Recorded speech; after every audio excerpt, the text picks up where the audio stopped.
Hi there, welcome to the Empathic Superpower Summit, an online series where we are inspiring and supporting empaths and highly sensitive people to reconnect with their sensitivity and use it as a superpower. I am Fleur Chai, your host, and today we are with Peter Bedard. Peter has after a near-death experience, Peter was faced with the greatest challenge of all, living a life in severe physical, emotional, and spiritual pain. Now he is a celebrated author, consultant, international speaker, and healer. He helped thousands of people globally to live a life of full potential while integrating the lesson of pain into a balanced living. Hi, Peter, welcome. Hey, Fleur, I'm so happy to be here. Thank you for the invite. Well, thank you for joining us, and thank you for coming and, sharing your message. And yeah, I'm very happy to have you today. So yeah, welcome. And so we're going to start just like for our viewer to get to know you better and tell a little bit about where you are coming from and what's brought you to help so many people in the world. Sure. So I'm going to try and keep it as in a nutshell as possible. So quite a few years ago, somebody pushed the back of my moped as I was driving down the road, and they forced my bike into the back of a parked semi-truck. So I slammed into the parked semi-truck, bounced off the truck, the car drove away, and I died. And I floated above my body and watched the whole thing happen. I shattered my left knee, I split my right wrist open, I cracked 5 vertebrae, and I had undiagnosed brain damage that went on for years. I had to heal all of those things, and those things kind of led into another cascade of issues for me. I call it my cascade of pain. And I had fibromyalgia and arthritis and asthma and bronchitis. I obviously had to learn how to walk again. I had all kinds of issues, from loss of life purpose to, spiritual breakdowns to mental breakdowns, just not knowing who I was or how to even live in the world anymore. I had identified as a dancer. That was my role in life and something I could see and work through. And I was discovered because I had this body that was really made, like there's football player bodies and basketball player bodies. Well, I had the body for a dancer. And I just had my whole life laid out in front of me. And it was a wonderful, incredible experience. I was in so much happiness doing what I was doing, and then that was taken away.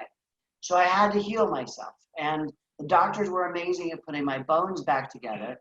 But after that, they really didn't know what to do with me. So instead of taking the pharmaceuticals that they kept giving me, instead of taking the surgeries that they kept offering me, I just opted to be in pain.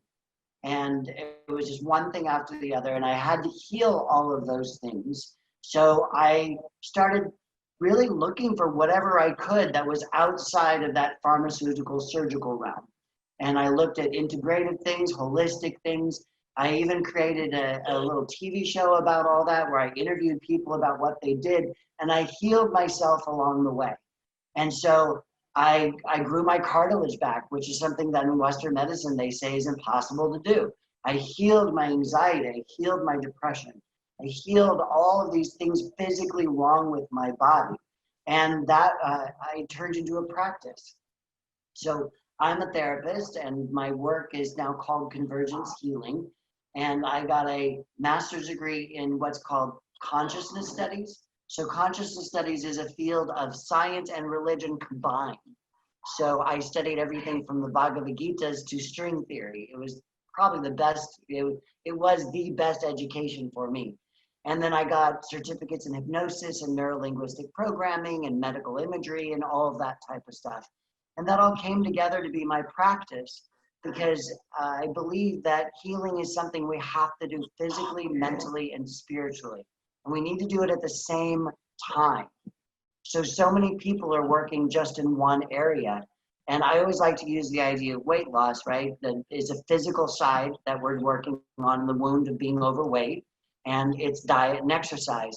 But nobody's dealing with the mental side, and that the person that's experienced the heaviness of that weight, they are struggling in their mind. They only perceive themselves as the fat kid that nobody wanted. And the same in the heart, right? The heart is holding on to that weight because it doesn't feel safe in the world potentially. Maybe they were physically or sexually harmed, and that weight actually serves a really good purpose.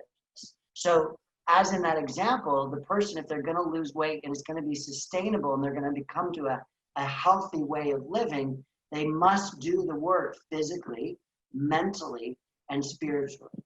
And that's true for empaths as well. You know, empaths are often very wounded, right? I like to see, it's common for me to see in my practice that for every empath, there's at least one narcissist. And empaths tend to attract several narcissists. And empaths don't like it when I say this, but I really think that the empath and the narcissist are the opposite sides of the same coin. And it's not enough talked about in the world of empaths, because the empath is driven because of their own self-centered needs. And again, I'm sorry, I don't want to offend anybody with the idea of the empath being that way.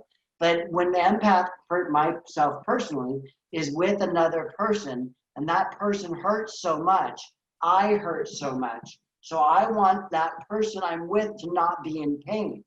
But it's really about me. I'm struggling so much because they're hurting and I'm taking on all their pain. I don't want to be in pain. So I feel like I have an impulsive drive to help that person and to take away their pain. But I'm really doing it for me. And I used in my practice, I've taught with Judith Orloff, I speak internationally. I've been at the Edgar Cayce Institute out there, which is fantastic. If you guys haven't connected with the Edgar Cayce ARE, it's amazing. But this idea of the empath is occurring more and more in the world, and the empaths are being shut down. And so we have to mature. We have to go from an immature, impulsive, reactive, closing off from the world to protect ourselves experience into the superpower that you talk about, where we are learning that our vulnerability and our kindness and our sweetness is our superpower. Our ability to connect with people so deeply, so passionately on their level without jumping into the pit.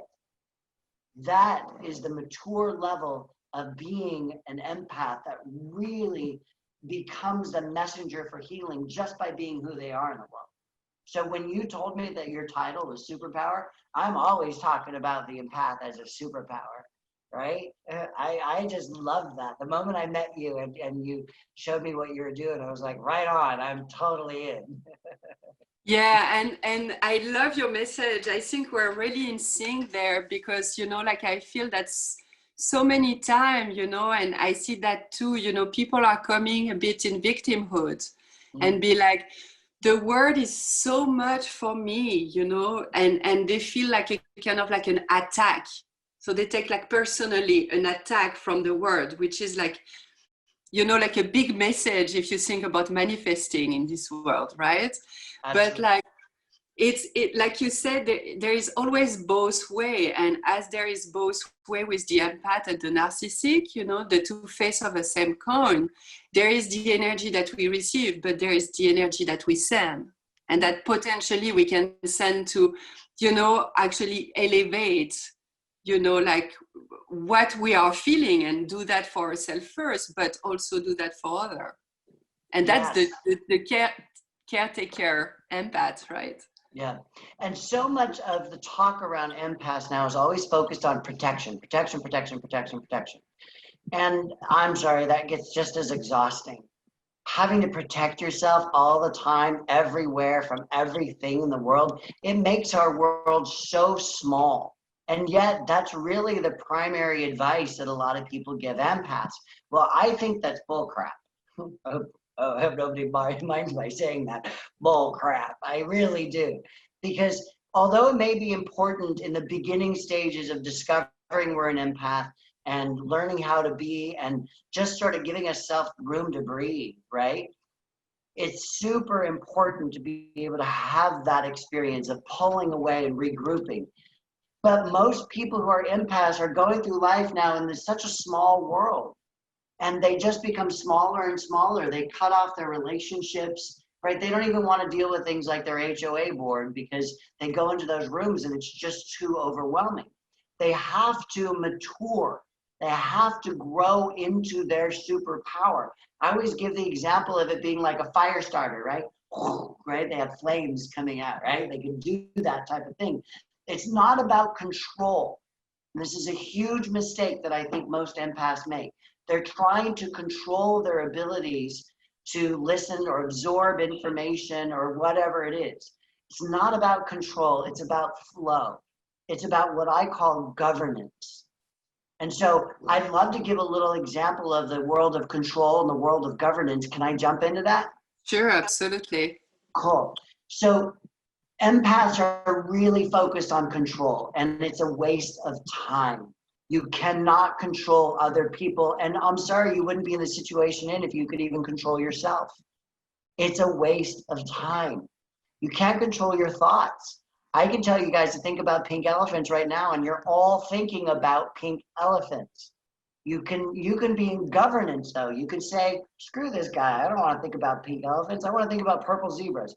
You can absolutely do that, but you can't control your thoughts. You can govern and direct them. Same with your breath, same with your heart. You can't control your breath. You can govern it, you can regulate it, but your body's going to breathe. And the same with your heart. You can regulate your heart. You can govern it. You can slow it down. You can speed it up, but it's going to beat. That's part of being alive. And so I like to show these two kingdoms, and I use like a fairy tale example. There's the queendom, let's say, the queendom of control. And I want you all to make a fist. This is the queendom of control. And it's exhausting, and it's tight, and it's clamped down. And the more you have to control over time, the more everything else is going to go into chaos.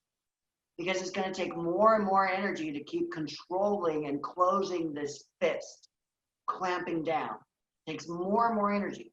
So may even be hard, those who are real true big time empaths, it's going to even be hard to listen to me while you're trying to maintain the energy to close this fist and to keep it closed. So this is control. This is a waste of time. It throws everything else into chaos. Now open your hand and you feel that pulse. You feel that flow. That is governance. It's expansive, it's open, it's wide, it's expanding your awareness, your consciousness, which is one of the most healing things an empath can do in their growing up and maturing into their superpower. So the kingdom or the queendom of control is dark and heavy. The people in the queendom are not happy. The fields are fallow, right? The queen is always running around in fear. Afraid of a coup, afraid of somebody making a mistake that harms her, not able to leave her palace because if she does, she may come back and not be able to get in. There might be a revolt. Or she may go to another part of her kingdom and they're going to rise up over there. And when somebody makes a mistake in this queendom of control, she says off with their heads, right? Now, I want you to pause for a moment and I want you to think about that open hand. And I want you to think about that flow. And this is the queendom of governance. In governance, we're in charge of an expansive queendom, right? In governance, when the fields are full, right? The sky is blue, right? The people in the queendom are happy. Those who work for the queen are loyal and dedicated. And when they make a mistake, they come to the queen and they say, I'm not sure what happened. I made a mistake. Instead of the queen cutting their head off, the queen says, wow, how are you going to fix that? Or how can I help you to fix that? But it's your responsibility. It's your job. It's what you do. And she can go and move around her queendom in ease and grace and flow. And so I want you to understand this and this. And which life would you like to live? Because most empaths in that immature experience are making their life smaller and smaller and smaller. They're trying to control other people, places, and things. And they take on some of those narcissist qualities because that's what narcissists do. And it's not original to who they are. It's just a survival. So when we open up and we move into that flow, right, then the mind opens. The ability to take in information and let go of information, which is key to the empath, to wring out the sponge because they suck everything in. And then when they mature into their experience, they no longer have to jump into the pit. And the mature empath stands at the edge of the pit and says, I can help you, come on up. And they can be present with such deep amounts of pain that the people that they're with feel so witnessed, and that's so healing for people just in itself. And they don't have to do anything but be themselves. Isn't that interesting? Empaths often have low self-esteem issues. They don't have to do anything but be themselves. And Yeah, I love the story. Yeah, and really, you know, like when you were talking about like more on the scale of like the society and how, you know, like the leader of these worlds, right? Like it's not really like the empathy is not really valued, you know, and you would think that someone that's guide people would actually very, you know, like connected, right, with like the fellow human around them. So there is something there that like when you kind of like go into this flow and relax and, you know, like it's like another perspective of life. It's like the you or me battle competition to let's do that together. yes, exactly. I always give it a mantra to my empaths, and there are two of them. One of them is not mine. And so when they go to a situation, a place, a relationship or conversation, and that person is struggling or whatever it is, and they get to just be there and witness that person, I invite them to, in the back of their mind and their subconscious, just to be thinking, not mine, not mine, not mine, not mine. And the other one is none of my business. Because for the empath to learn boundaries is really important. Because most empaths grew up not having boundaries. It's one of the things that contributes to them being an empath, right? And so, especially if an empath is in an addictive family, you know, when you get that double whammy of someone just naturally being an empath and then also growing up with alcoholism or mental abuse or a drug addiction parent or family or sibling or something like that, wow, boundaries do not exist. So that ability to say, not mine, none of my business, is incredibly empowering for the empath because they can actually learn to say no. Yeah, and I like the addiction side of the empath, because there is a lot of that, is actually the beginning of coping with the overwhelm. You know, we just overwhelmed, so we have those like self-defense mechanism that maybe are not, you know, like super, you know, like high vibe, right? But like they're definitely working. They're just really isolating. Yeah. And we hide ourselves, right? Yeah, it's common to see addiction issues with empaths. It's kind of a, well, I can't beat them, so I might as well join them kind of experience. And and depression. And both of those things, addiction to a chemical or depression, both of them are coping skills. And so if somebody is listening and they are depressed, I'm going to ask them to reframe how they think about their depression. Because the depression is often a way that the subconscious is actually trying to protect you. They felt so threatened in the world. The world was too much to handle. And depression forces that person who keeps trying to go out and do things and be bigger and, you know, handle things. The depression forces them to make their world smaller. And when you can look at depression as, oh, this is a protecting tool. Huh, I'm onto something here. This isn't something that necessarily is happening to me, that victim that you talked about in the beginning. This is something I am subconsciously doing because I feel so overwhelmed, and depression keeps me where I'm not contacting with so many people. I'm not connecting with so many people. And my world gets smaller and smaller, and therefore I feel less overwhelmed. So it's actually serving a very positive benefit. So important to realize. Yeah, and like all those, you know, like way to cope, you know, like it's really in the survival, you know, really basic. Let's just try to survive. Yes. And so like I feel that right now we're trying to go beyond that. And so trying to, like go into the thriving mode, which send us to, kind of like an empowered empath that kind of like ground into who we are, right? Like, and feeling others, but not being like thrown off by it. Yeah. One of the examples that I look to, and again, if people have a political feeling about this, I apologize. One of the examples that I look to is the Dalai Lama. Now, I don't personally know the Dalai Lama. I would love to, so if he's listening, he might be over. But I hear that the Dalai Lama will sit down and speak to people who have escaped from the abuses in Tibet. And they can come and sit and spend time in an appointment with the Dalai Lama. And he, from what I'm told, sits with people and just is there with all of that pain, all of that suffering that that person is coming to him with, just sits there. He witnesses them, connects with them. He feels them so deeply with his heart. He cries with them, from what I understand, just weeps with them.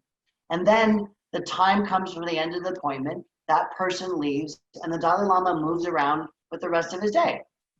So that to me is the example, like the embodiment of the mature empath. They can be just in their presence, so healing for people, so good and present and loving for people. And all they have to do is just allow themselves to be themselves. They don't have to fix anything.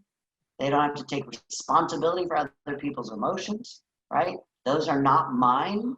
Those are none of my business. It is that person's experience. And I could just be in the love and then allow that person to learn the lessons, to go through the life journey that they're in. Another thing that I found really big with empaths is that we have a impulsive way of helping the world. We cannot stand by.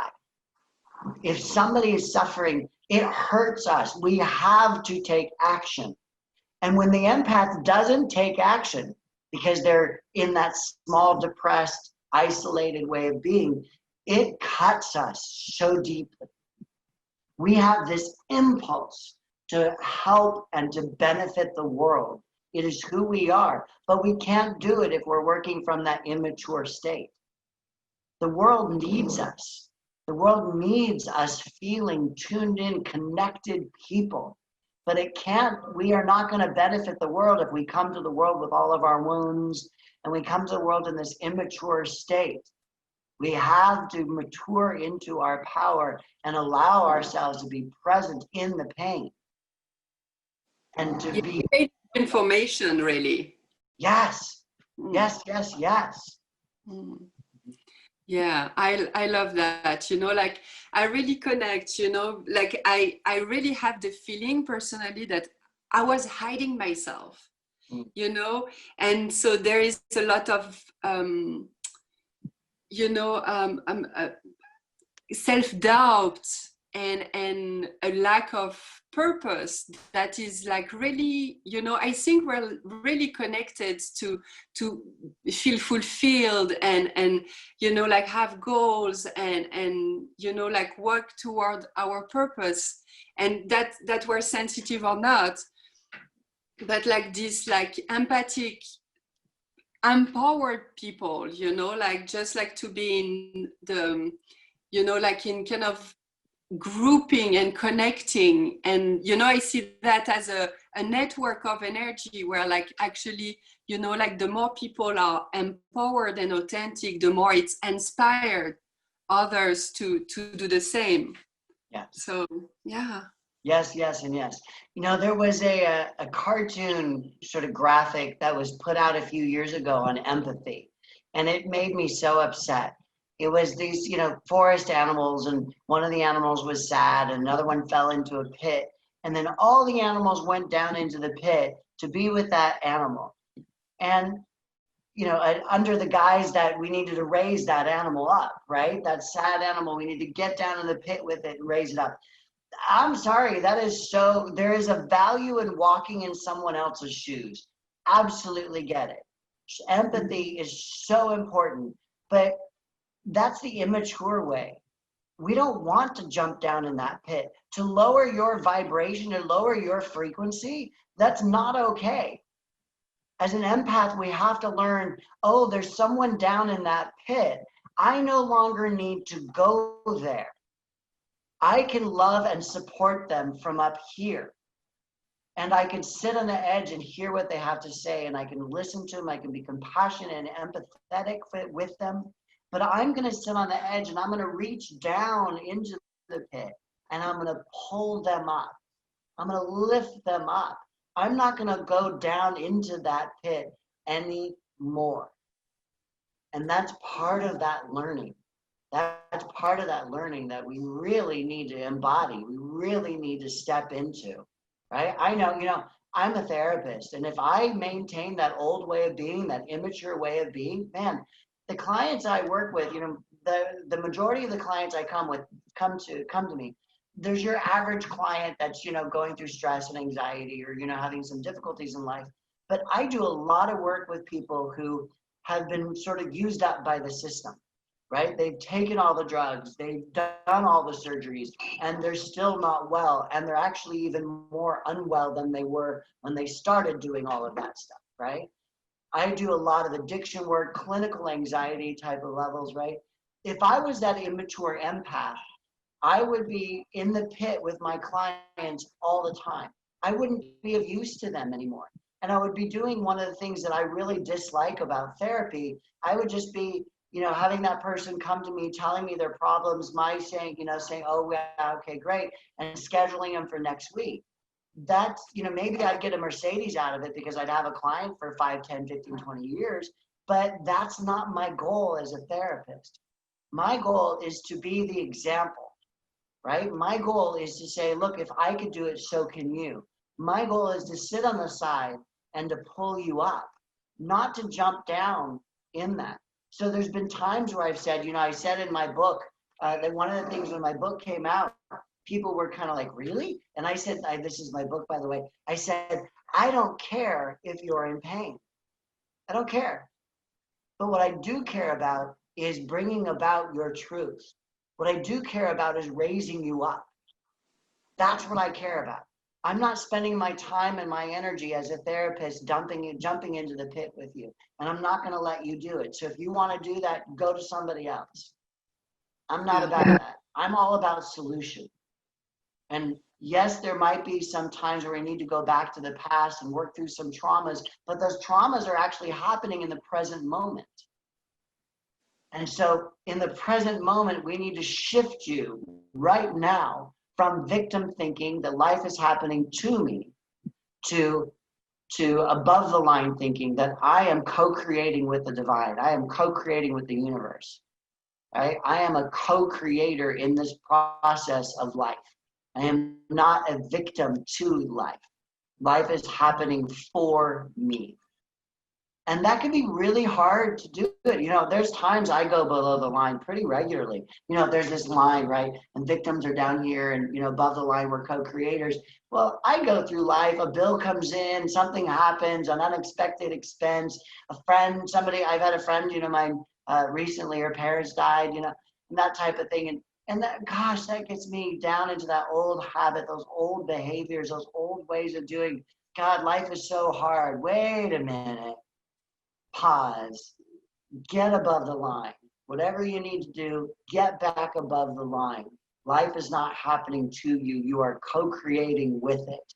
So now let's move out into the world. I don't want to make my world smaller, which is how most people deal with being an empath. I want to make my world bigger. I want to bring more love, more life into the world, into my world. Yeah, that's really going beyond the old story, right? Like all this story that were so good, right? Like to tell ourselves, and that's become like self-fulfilling prophecy into our life. And like, I told you. Yeah. My stories are exhausting. I'm tired of them. Yeah, but you're right. It's it's coming back, and it's the way to, you know, like have the getting quicker and quicker to see it and be like, okay, let's have a moment there. Let's pause, let's breathe, and let's change the story. Because it can only come from, you know, like the now, and be like, okay, there is only few stuff I can do, but I can only do it into the present, and be like, okay, let's switch there. Yeah, absolutely. Yeah, that's great. So, okay, me ask you, what would you like all the empaths out there that are watching us, to know from your perspective about empathy? So I'd like them to know that they are not alone, because empaths often feel alone, and they often are surrounded by narcissists, and that who they are is a valuable gift to the world as they are. To step into that understanding, to just be the gift that you are. Yeah, that's great. Yeah, reconnect to people and remember that we're not alone. That's like a big piece. Will reconnect mostly to themselves, because they get so hijacked by all these traumas and fears and judgments and worries. They get so hijacked by the stories of what happened to me and how this person treated me. And so I can't step out in a new relationship, or I can't go do things or whatever it is, because I have that old story that, oh, last time you did it, and then the time before you did that. Like you said, those self-fulfilling prophecies. We have to go within. We have to listen to the voices in our head, that crazy roommate that's trying to keep us in hypnotic terms. There's this character we call the critical mind, similar to the ego. But the critical mind is invested in keeping you safe, comfortable, and familiar.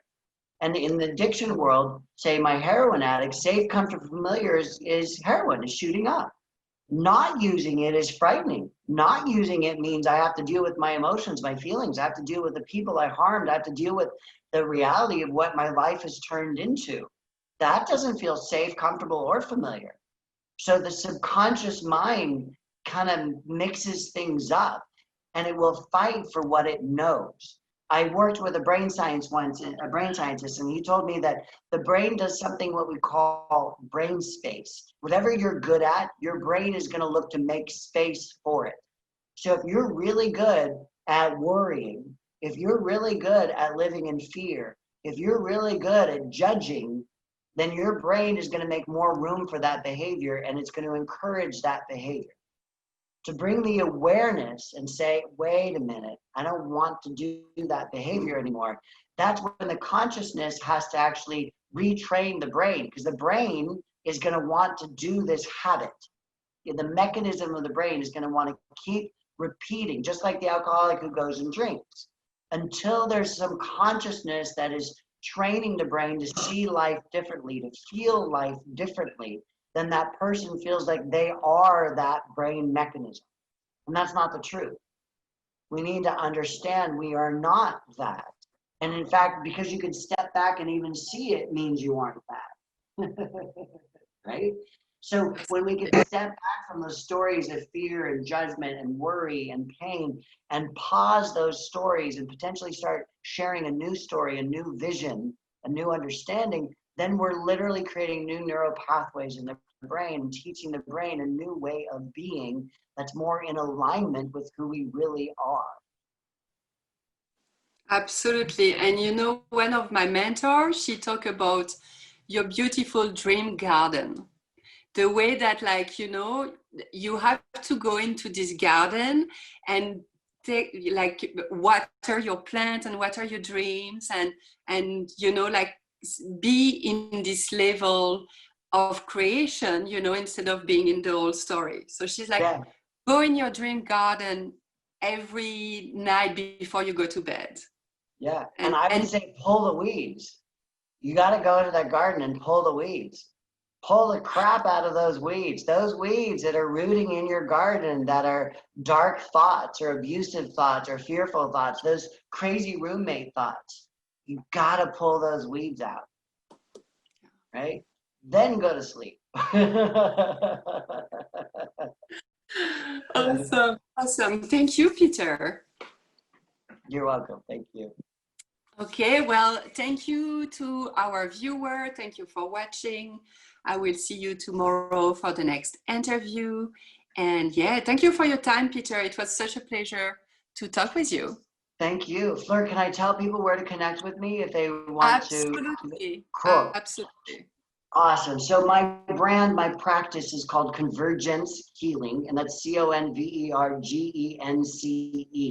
So convergencehealing.com. I have a little herbal tea company, Convergence Healing Teas. I would love it if, you know, this book has taken me all over the world, teaching all over the world. It's my stories and this practice that I have. And it was published by Simon & Schuster. I self-published it just for my clients, and Simon & Schuster bought it. So I'm so blessed to have that. People can get my free gift when they go to convergencehealing.com, and it's a chapter of a future book that I have coming out. And I also want to make sure that people know I have over 120 something videos on YouTube, either that are interviews of me and my work, or interviews where I've interviewed other practitioners on solutions for healing. So they can go to youtube.com/convergence healing. So I really appreciate the opportunity. Lot of tools there. Yeah. Yeah, Thank you, Peter. absolutely.